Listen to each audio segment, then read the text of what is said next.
That is, and it is here at the church, yes.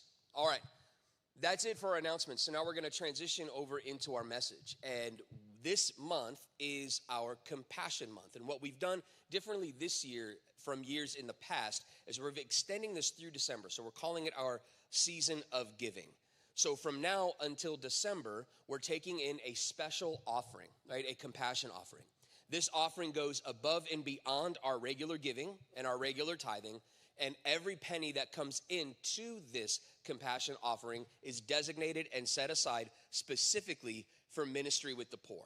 And so what we did 2 weeks ago is we kind of unpacked some scriptures and biblical theology about what God says about the poor, what our responsibility is to take care of the poor. And as we said, there was nothing like revelatory. We didn't have like new information or anything like that. And it's stuff that the church has known for 2,000 years.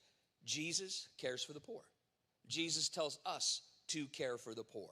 And therefore, we care for the poor. It's very easy. Then last week, Connor Beatty shared from his heart. He's our leader of the Compassion Ministry.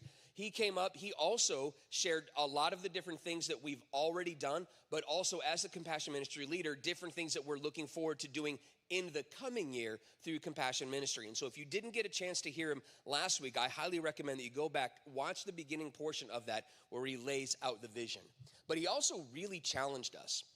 He challenged us with moving from a place of ministry with the poor from a heart of duty, right? The Bible tells us so we do it. That's kind of the duty place. But moving to a place of actual heart transformation, understanding Jesus' genuine heart and compassion for the lost, and he shared the gospel and the depths of God's love for us, and then how we turn around and allow that transformation of our hearts to turn into genuine love and genuine care for the poor, so that all of the things we do flows out of a joyous heart rather than this, oh, I got to do my job thing.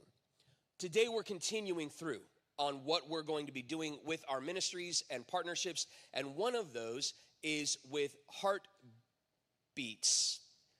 Okay, they've had a name change, just for the record. So I'm going to say the wrong name, but we're going to get into that later. And what Heartbeats is a pregnancy center that really reaches to moms that are in a place of crisis and kind of on the border of whether they're going to choose life or choose abortion or whatever. And so what I'm going to do just really quickly, I'm going to take a seat actually because we got this nice little coffee table set up. And I'm going to share really quickly why we are pro-life, really what the Bible has to say about the unborn and kind of our posture as we approach this issue. And so I've never preached sitting down. This is going to be weird. Let's see how it works out. All right, so here we go. I want to lay out, first of all, just kind of the reality of the topic. I understand that when we talk about pro-life, when we talk about pro-choice, we immediately go to a place of politics, right? And we think about what the parties, what the candidates, the political football that the issue has become. And that's not my goal for this morning. My goal is really to show you what the scripture says and then let the scripture speak for itself. And so it's not that we're getting more political. Truly, it's because the world has become, the politics has become more theological. And because of that, we have to kind of set our theology straight. No, this is a sensitive topic. Listen to this statistic. Roughly 1 in 4 women have had an abortion. 1 in 4. So that means as I approach this topic, I am well aware that there may very well be women in the room that have had an abortion at some point in their past. And certainly if somebody's watching online, that they've had an abortion at some point in the past. I know for some of the men, either in the room or watching online, you may have been in a position where you were coercing and kind of pushing your girlfriend or your wife to get an abortion. And so we recognize the magnitude of the issue. Most of us in this room know at least someone who has had an abortion. And so in a real way, this topic kind of impacts all of us to some degree. And while the Bible is clear on what abortion is, we need to say this up front. If someone has had an abortion, or if you as a guy have been in a place where you've pushed and coerced and kind of, pushed your girl to have an abortion, there actually is good news here. Jesus says something very important, right? Or the Bible says something very important. That if we confess our sins, Jesus is faithful and just to forgive us our sins, and to cleanse us from all unrighteousness. And so what this means is that we as a church, we as a community, we can't approach any of these issues, whether it's issues of sexuality or even abortion or whatever they are, from this judgmental lens. Rather, we should always be approaching the issue from a heart of compassion to draw people closer to Christ. And that is what Christ offers everyone, is forgiveness. So what does the Bible say about abortion? Because that's the big question, right? And some of you may have heard that the Bible never actually says the word abortion. Well, you're right, it doesn't. It doesn't say the word abortion, but the Bible actually says a lot about what human life is and then how we ought to protect and treasure human life. Genesis 1:26 through 27. Then God said, "Let us make mankind in our image, in our likeness, so that they may rule over the fish in the sea and the birds in the sky, over the livestock and all the wild animals, and over all the creatures that move along the ground." So God created mankind in his own image. In the image of God, he created them. Male and female, he created them. Those of you that have been in the church for quite some time, you know that I quote this verse a lot, right, from the pulpit. And the reason I quote this verse a lot is because this concept needs to be drilled into our minds and into our hearts. That when we look at people, we're not just looking at evolutionary byproducts. We are looking at people that were made by God, created in his image with immortal souls. This tells us that human beings are something special from all other nature. And because they are special from all other nature, all other creation, they are deserving of special treatment, which is the other reason this verse is so important, because it is the basis for all of our ethics. The way we treat people, the way we look at people, the way we think about people, all of it boils down to this concept that God created us. He made us special. The Bible also says that God breathed life into Adam's nostrils, and we bear his image. Human life is the most valuable thing that God ever created. And because of that, God is very clear in his law, right? When he speaks to Israel, one of the commandments, you shall not murder, Exodus 20:13. We know that killing of innocent human life is wrong. It is evil in God's eyes. And the reason it's evil in God's eyes is because when we kill innocent human life, we are taking away that very special gift, the gift that God breathed into us as his image bearers. So we know that human life is special. We know that because human life is special to God specifically, we have to treat human life as special. And so then what about the unborn? You know, one of the big debates, and we're not going to get into it today, but one of the big debates is, well, is that actually a human being, or is it just a clump of cells, or, you know, what is this? Well, again, we're going to look at what the Bible has to say, and we're going to let the Bible form our thinking about this issue. Jeremiah 1:5 says this, "Before I formed you in the womb, I knew you. Before you were born, I set you apart. I appointed you as a prophet to the nations." And now, while this is God's special call to Jeremiah as a prophet set apart for that office, he says a couple of things here that are really interesting. Before I formed you in the womb, I knew you. Before you were born, I had set you apart. That tells us that life in the womb still has God's eye on it. And that human beings that are still in the womb are loved by God. They are known by God. There's an intimacy that takes place between him and his creation, no matter where they are, outside or inside the womb. There's another verse as well, Psalm 139. Just show of hands, how many of you have heard Psalm 139 before? Yeah, we've some of us that grew up in Sunday school, like we've sung songs about this. I am fearfully and wonderfully made, right? What does being made fearfully mean? I don't know what that means. Well, I know what that means, but when I was in Sunday school, I had no idea what that meant. So what we're going to do is look at Psalm 139, and I want you to pay close attention to this verse because this is one of the things that I think really drills in the idea of God's heart for the unborn.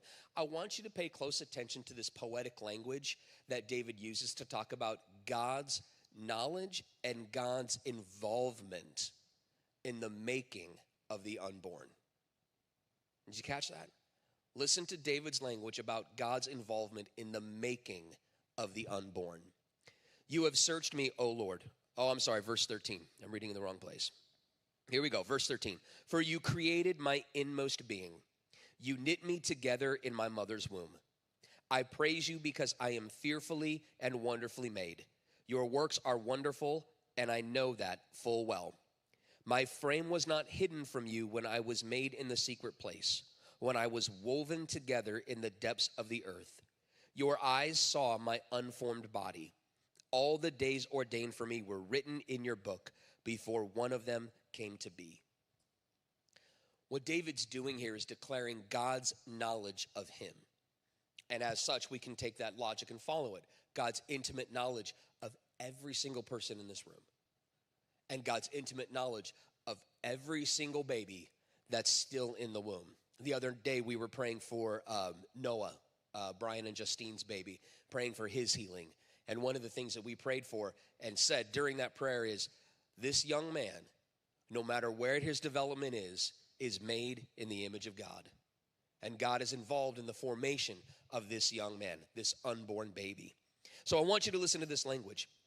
David acknowledges, first of all, you created my inmost being. Okay, so who's the one involved in the creating process? It is God, right? Is that a shock? Thank you, Mark, for saying no. Okay, so let me ask you, is that a shock? No, of course it's not. That's pretty obvious. But listen to this language. You knit me together in my mother's womb.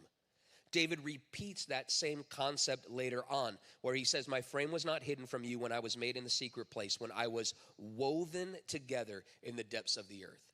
So I want you to take these ideas of knitting and weaving, sewing, putting things together. I remember my great-grandmother, she used to do crocheting all the time, and she would make us Afghans, you know, like those blankets and everything out of scratchy yarn. It's true, but you guys know what I'm talking about.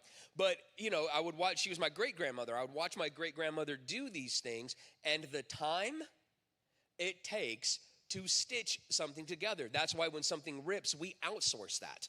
We don't, Roy does not sew, I do not sew. We can let other people do that. It takes time, and it takes knowledge, but most importantly, it takes care.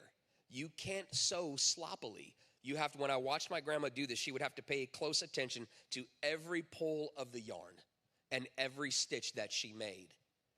That's the level of intimacy, and that's the level of involvement that God has in the forming of the unborn. If we take that concept seriously and then apply it to the world of abortion, that means every time abortion takes place, it is interrupting the weaving of God.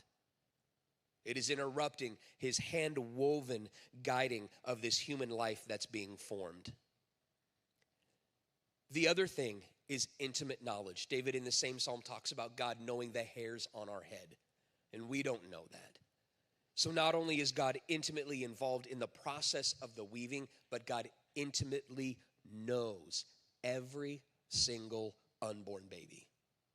There is no doubt about it when we look at the scripture. So I think it's safe for us to say that when we look at these verses, we can say that God is pro-life. We can look at these verses and say pretty clearly that no, we have to do what we can, and we as Christians have to take this idea of pro-life seriously. Ministry to the mother, ministry for the unborn, and ministry for the born afterwards. Yes, we have to take all of these ideas seriously. And so that's why during Compassion Month, we are featuring the ministry Harbour Health, formerly Heartbeats. I met Jessica. Why don't you come up? Please give Jessica a hand. I met Jessica and Candy, who can't be here this morning, a couple years ago, and I didn't know. I think I was relatively new to the area, and they had just introduced themselves. They brought, I think, bags of popcorn, right, to the pastors group, so they knew, like, food was the way, like, to do this. And they introduced themselves to me. I thought this was amazing because I truly have been pro-life my entire life. And so this seemed like an awesome opportunity for the church to do something meaningful in this area that's vitally important for ministry. And so I asked Jessica to come to share about what they do at Heartbeat. So are you ready? As ready as I ever will be. Yes, that's great. Okay, so I have here on the paper for questions, introduce yourself, but I already did that. So what is your role? Let's do this. What is your role at Heartbeats? So I'm the CEO at Heartbeats. I prefer to say director, but so I get to do the behind the scenes stuff and just all the admin stuff. Yeah. You make it sound so like small. As we see, it's anything but, right? Okay, so you have a new name. We do. Okay, so why don't you just quickly tell us the story of why the name change, what it used to be, and all of that. Okay. So we were Heartbeats Pregnancy Care Center to our clients, Heartbeats Women's Center. And with our move, which we'll talk about too, we decided it was the perfect time to undergo a name change. It's been hard. It's been a lot, but through a lot of prayer and just time, looking at that, it definitely was the right decision. God was leading us. He presented the right time.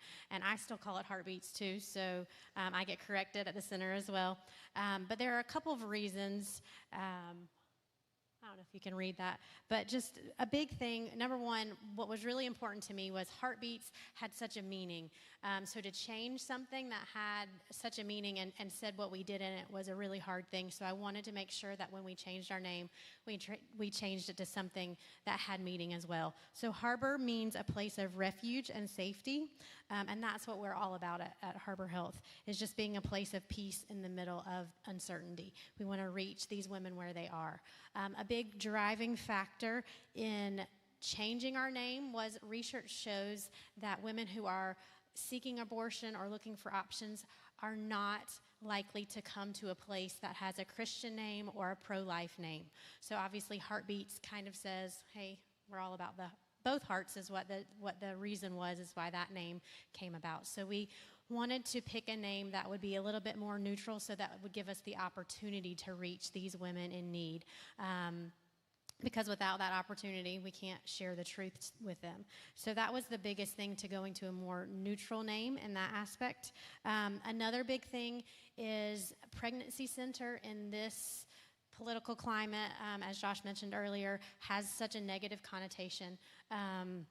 The abortion industry has taken that and taken their reach to make it kind of a negative word. Outside of churches, outside of people who are pro-life, they use a fake clinic is synonymous with pregnancy care center. So these women who are searching for health care, as soon as they see pregnancy care center, they're done. They've turned off.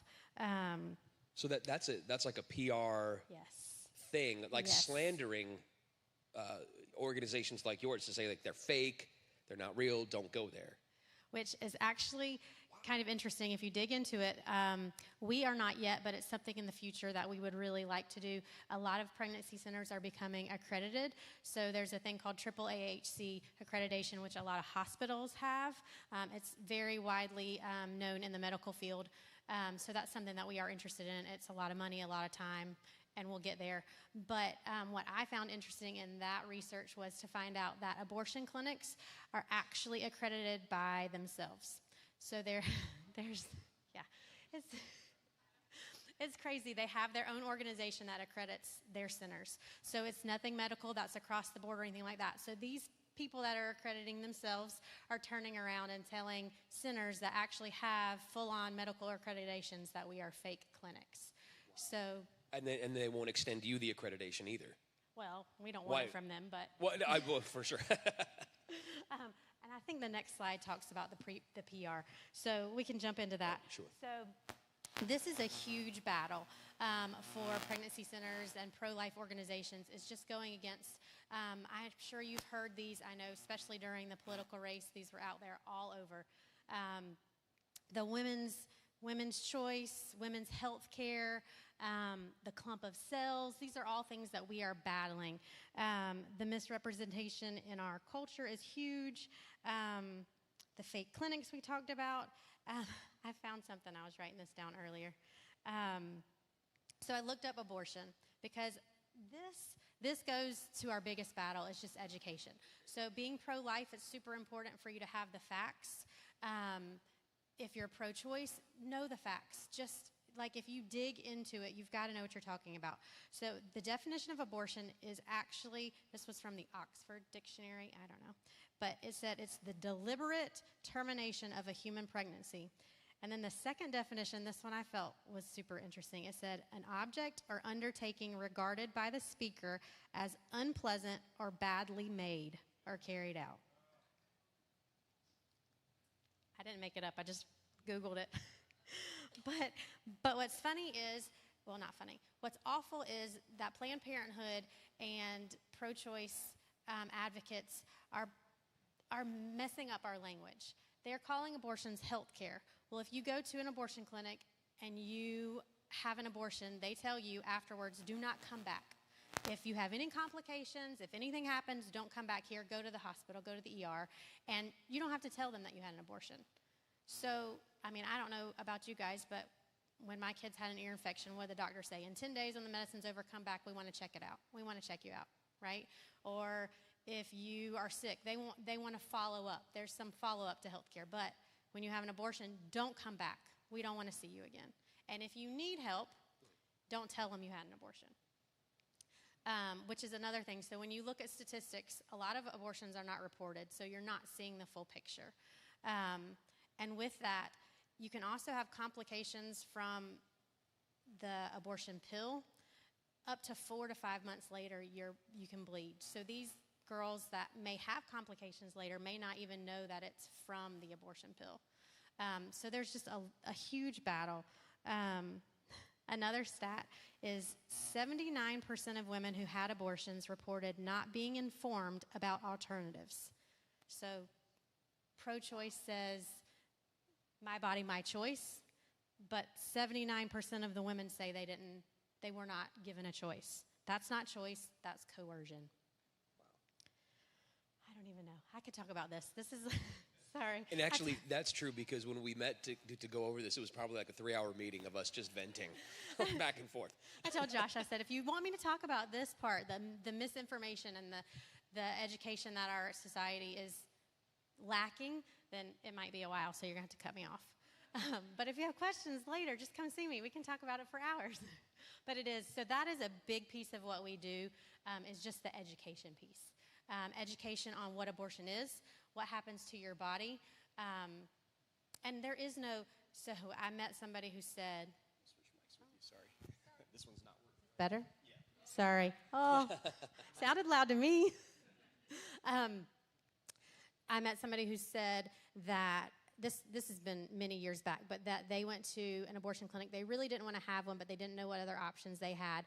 And at the abortion clinic, they were told if they went to a pregnancy center that they would be locked in a room, they wouldn't be allowed to leave, that the pregnancy center would sell their baby, just all the things. So, number one, we don't block anybody in a room. We don't lock them in a room.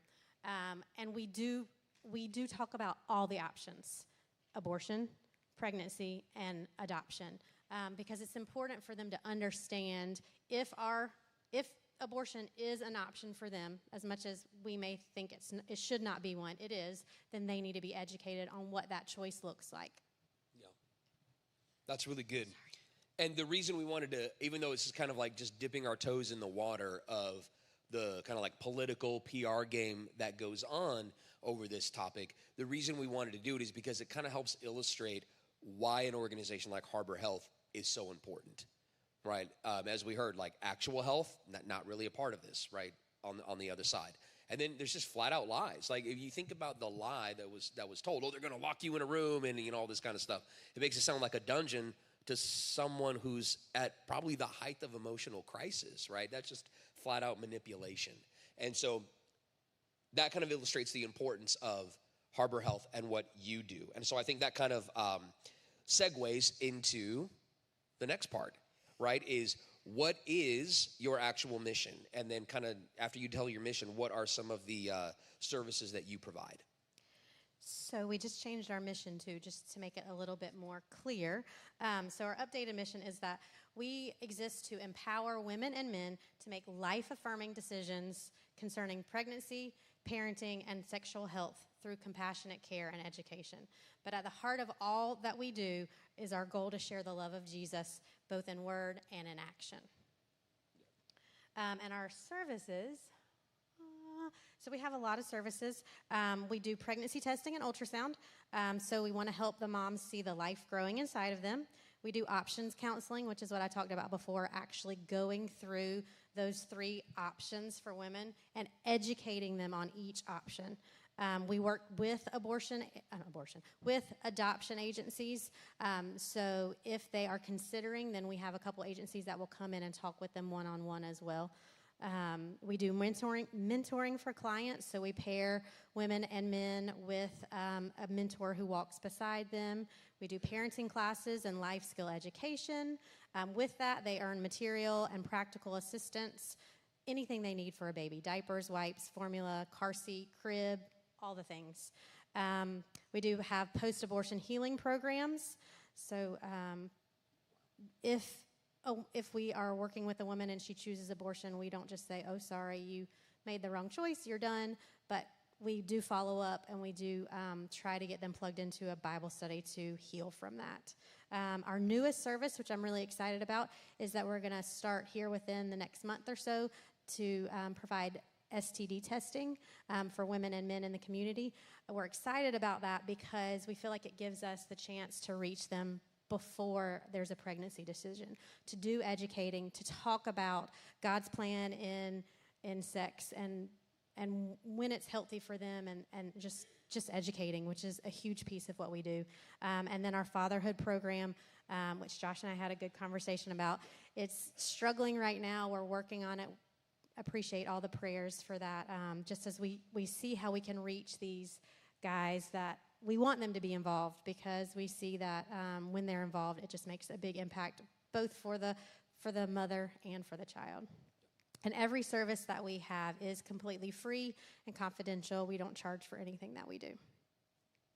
That's amazing.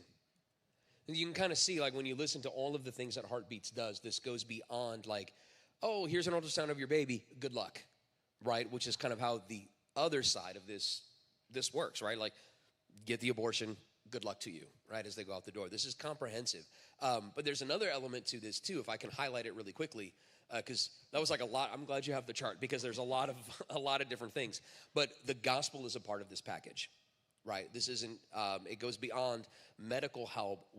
Their mission is also to help every single mother and also the fathers get mentored, get equipped, get closer to Jesus. And one thing that I forgot is that we provide these services until the child turns 2. So like Josh said, it's not choose life and now you're on your own, but it's actually supporting them until the child turns 2. And our hope and prayer is that at that point we've got them plugged into a local church so that they can be supported by the church beyond what we serve them.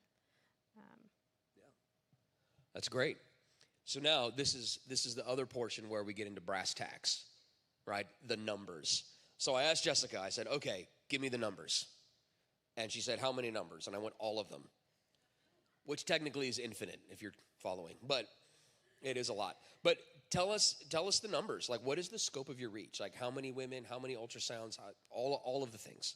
So this year, up to November, whatever we're at, we have seen 204 clients. So that's both women that come in just for an ultrasound and pregnancy test to the clients that we serve every day. We have about, I think it's 52 active clients. So what that means those are the women and hopefully men that are coming in weekly to meet with, we call them advocates, but our volunteers who mentor, and they are doing education classes and earning rewards. We had 1,157 client visits this year, or appointments, with 764 visits. We did 109 pregnancy tests. Out of those, 100 were positive, 9 were negative. And we did 203 ultrasounds. And so far in 2025, we saw 65 babies born. So, of course, there's still some, yes. That's yes. great. That's fantastic. That's fantastic. It's not in here yet. I know we're going to get there, but you mentioned ultrasounds. This is one of the statistics I learned from the organization formerly known as Heartbeats, Harbour Health, and that is let me try to formulate my sentence here. I'm sorry. When a mother who's considering abortion has an ultrasound, what the rate is for them choosing life. So what is that rate now? 90%. 90%. 90%. I want you to think about that for a minute, okay? Because we do, just practically, pragmatically, politically, like however you want to think about it, that's significant, 90%. So of the 206, 207? 203. 203. Oh, I was close. Let's just say 200 for easy math, right? And I'm still going to botch it at the end of it. But just think about how many unborn lives were saved at that 90% rate from 200 moms that came in for that help. That's a lot of babies saved, right? So that's why when I heard that, I went, oh my gosh, this is amazing. Yeah, let's get as many ultrasounds done as possible because that will make the greatest dent, right, in abortion. So thank you for sharing that. I get excited about that statistic alone just because it's so easy to do. Easy to, air quotes easy. All right, so we've got the scope, we've got the numbers, but one of the things that always helps beyond just like mission statements and numbers and everything is actual testimonies, right? Like actual stories of people that you've helped. So I asked Jessica to share one of her favorite testimonies from this year. So tell us one of your favorite stories. So I struggled with this one because I just thought about all the girls and all their stories, and I one that stuck out to me. I think because of our struggle with education and with the PR world and just the misuse of the words. One that stuck out to me, I'm going to share with you. It has to do with how even the medical field is misusing the words. They say clump of cells, it's not a life. They say, this one boggles me, if you have a miscarriage, and I don't know how widespread it is, but we had somebody show us their medical charts, and they had a miscarriage, and on their medical charts it said spontaneous abortion, which is why I defined abortion. I was looking at that today as the deliberate termination of human pregnancy, just to go back to that definition. So how that a miscarriage can be a spontaneous abortion, I don't understand that. But they're using those words to desensitize us to abortion, to the clump of cells. It's not a life. It's not murder. So just this story kind of goes along with that. We had a client come in. She was 29 years old. She was anxious and uncertain. She had gone to the ER the day before because she was having abdominal cramping. She wasn't having any bleeding, but they did an ultrasound and they said that she had a low fetal heart rate. And based on that, they referred her to Planned Parenthood to have an abortion. They said she had a low fetal heart rate. She was miscarrying. Go to Planned Parenthood. I can't follow those dots. It doesn't make sense in my mind. But by the grace of God, she didn't understand it either, so she reached out to us. We were able to get her in, and we were able to do an ultrasound. Our nurse, which all of our ultrasounds are done by certified licensed nurses, and we have a OBGYN that supervises all of the ultrasounds. We did the ultrasound. They immediately found a heartbeat. Everything looked good to our nurse. So she said, well, you know what? If it's the heart rate, they don't think it is, great. Come back in a week. Don't do anything yet. You have time. Come back in a week. We'll look and see how things are doing. So she left feeling a little bit better, and she did come back a week later, and everything was great. The baby's heart rate was great. It was growing. Everything looked good. So this client shared with us that not only did she get confusing information at the ER, but her boyfriend was also pressuring her to have an abortion. She had a young son already at home that was not his, and the boyfriend said he was not ready to be a father, so she needed to have an abortion. But she let us know at the end of that appointment that with the resources that we were going to provide her and with the information that we've given her, that she was going to keep the baby, and that she felt empowered by what she'd seen, what she had heard, and she was going to do it on her own. She felt like she could do it. So that was, it just, to me, it just shows, I don't know, that we can combat those lies with truths, with the truth of the gospel, with the truth of the ultrasound, seeing that life, and just taking the time to actually listen to people's stories. That's great. Doing a different one. So she was being pressured On Pressured all at fronts. home, from the medical field, everywhere. From the medical field. That gave her a false diagnosis of the baby's heart. Wow, that's incredible. I think that goes back to the PR game too, right, that you were talking about earlier. But because of the ministry at Heartbeats, she chose life. Amen.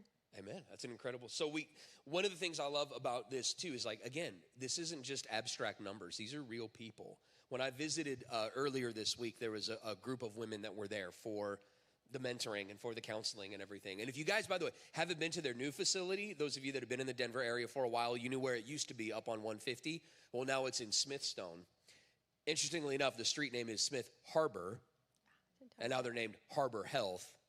And that just ended up being coincidence, right? Sort of. Sort of. Okay. Well, anyway, you got to go by their new facility. It is great. It is anything like, it is beautiful. It is well done. It is set up. And you can really see like how everybody there is geared towards loving on these moms. It is truly an amazing ministry. So now we get into the other brass tacks, which is, so how can we be involved, right? We talked about some of these. So do you want to do that? Sure. Okay, go for it. Well, that's why you're here. So I can do this. You got a comfy chair. I got a comfy chair and a cup of coffee. All right. Oh, and there's our new location. So super cool.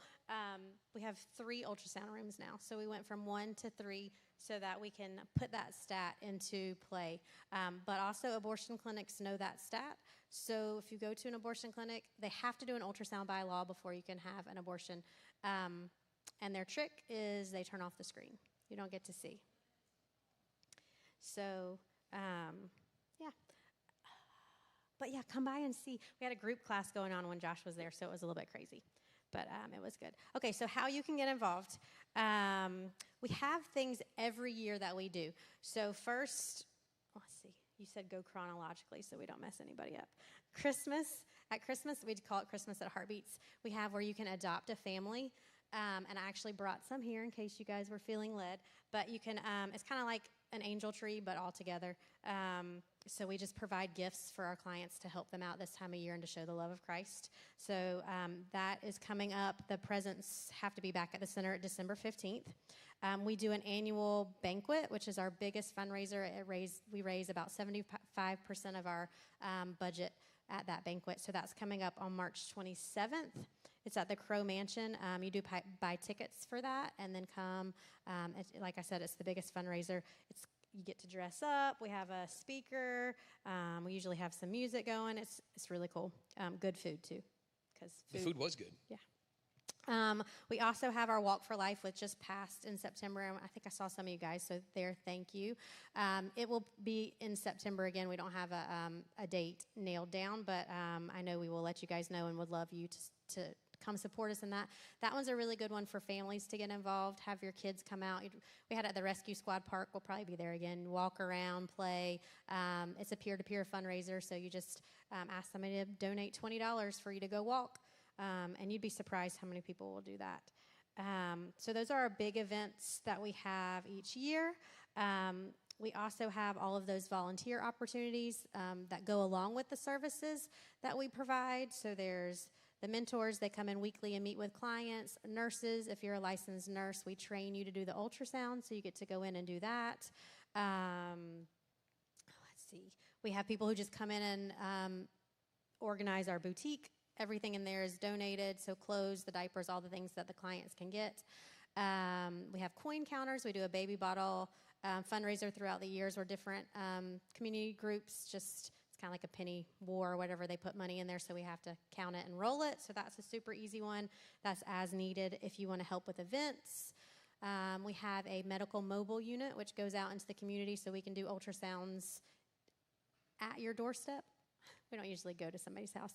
But if there's not transportation, we usually find little niches in the community. And so we have drivers. That's a good one for men because we use them as our security too. So they drive the mobile unit. You don't need a special license or anything like that. It's just a Sprinter van, so it's not anything huge. But it's outfitted inside with an ultrasound. And then we have chaperones that go on the mobile unit as well. What else do we have?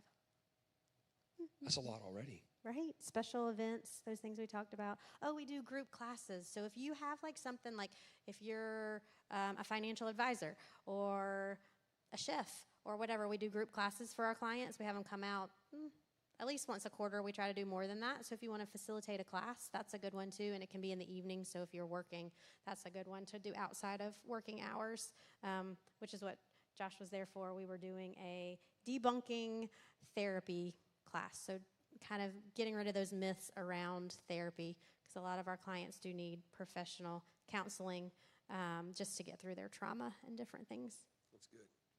So there's a lot of ways, like a lot of ways that we can be involved. And you're going to be outside in the lobby afterwards so that anybody who wants to talk with Jessica and speak with her about the different ways that we can be involved. The reason I asked her to talk about these things tangibly this morning is because the last couple of years we've sponsored financially, right? We've sponsored ultrasounds, and we're still going to do that. We're not changing that at all. But one of the things that Connor and I had been speaking about this year as he stepped up into leading compassion ministry is going beyond just simply funding different things and actually getting our hands and feet dirty, like doing the stuff, right, ourselves and being a part of all these things.